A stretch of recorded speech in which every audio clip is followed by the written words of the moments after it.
An event titled Climate Change, Opportunities and Challenges for Business was held in Colombo today. The CEB's power generation plan came under criticism at the event. This is what I've seen from the Central Electricity Board. This is not the world we need to see.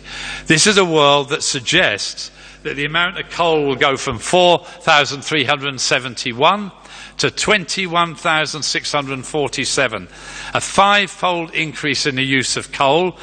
Yes, it suggests an increase in renewable energy.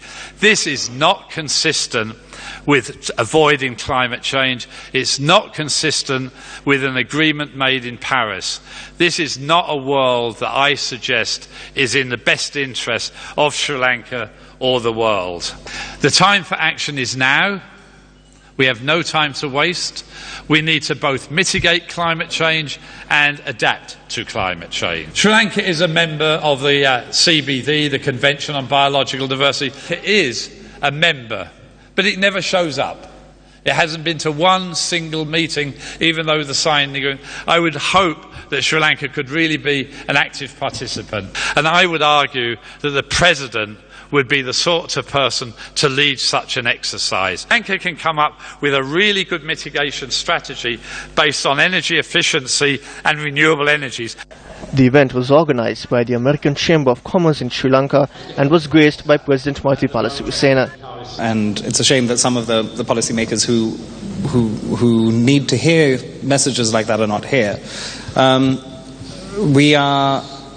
We're about to face an imminent drought, and the Secretary of the Ministry of Power and Energy was recently quoted for requesting the citizens of Sri Lanka to move away from incandescent bulbs and move towards CFL and LED bulbs, which is a wonderful initiative.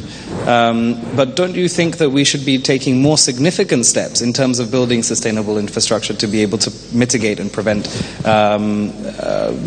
environmental disasters such as the droughts and floods that we're about to experience? We must think, how can we produce the modern energy we need for economic growth, for poverty alleviation?